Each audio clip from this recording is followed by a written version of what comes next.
Why this Seema Mathers video is so important, the CNN report concerning the Rasta roots and Shashemene, is that it gives a overall pretty accurate, summary of the history of the fact that Haile Selassie I gave land to the Ethiopian Hebrew, the black diaspora of the West.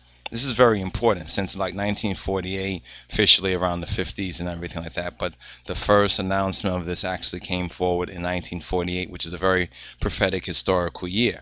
You understand? It just so happens that the so-called European Jews have taken this year and used it for their counterfeit. You understand? But the truth is that Haile Selassie, the true king of kings of Ethiopia, the true king of Israel, gave that foothold of the promised land to the Ethiopian Hebrew remnant of the West through the organization, this organization that was formed by his own permission and will, called the Ethiopian World Federation, and he sent his own messenger, Dr. Malako Emmanuel Bayan, the real Emmanuel. You understand?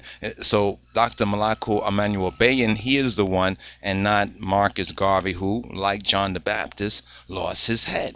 You understand? But what's important about this video, because we got a response from Zaziel, and he had said, so the Ethiopians have betrayed us. Such a shame.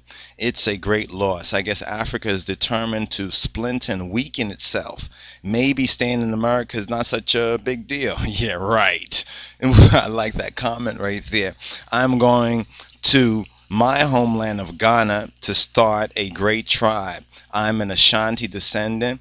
I will find and restart the great lost empire. Well, all the best to you, brother, on that endeavor. But just to touch on this particular CNN report, and as a response to it, do not be discouraged. Be not offended, brothers and sisters. This is just the half of the story that we haven't been told, and we need to know the other half of the story that we haven't been told, because as For Truth and Love also responded, most of us are totally unaware of this. This is what the West, Babylon, so-called CNN and the news media, they've been doing their own research. So this is what they know about it.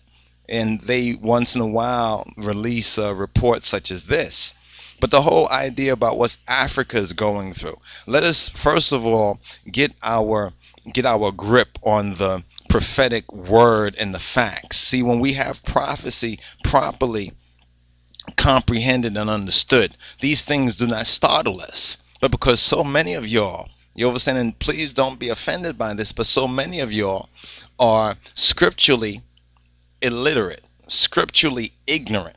You understand? And it's not really most of your fault, especially many of the youths in Rastafari and most of the Ethiopian Hebrew youth and many of the Hebrew Israelites as well are scripturally ignorant. I mean, certain things they know, so forth and so on, but are linguistically disabled. So we're reading this through, whitewash, European, spectacles, so forth and so on. But when we start to put the picture in its right context, some things become very, very clear.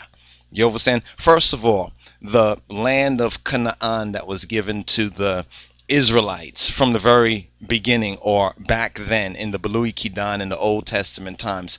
Did he give this land to the Israelites because they were the most righteous, to our ancestors because they were the more righteous of all people? Of course not. They were not given this land because they were the most righteous of all people. It even says so in the word. He didn't give us this land because of the righteousness of them, because he chose us, because we were chosen, you understand, by the Almighty for his purpose. You understand? For his purposes, his sovereign will. Because of his sovereign will, he chose this particular tribe of people or nation, Israel, the 12 tribes descendant from Abraham through Yisahak, because he says in Yisahak will the seed be called, the Zer, or the seed. Now Christians say that seed is just Jesus Christ, but we know that Jesus Christ, or Yehoshua HaMoshiach, is very important. He is the point man. He is the head, the Ras, with the new name Rastafari Academic Study. We understand that. But the reason that we're seeing what we're seeing in Africa splintering and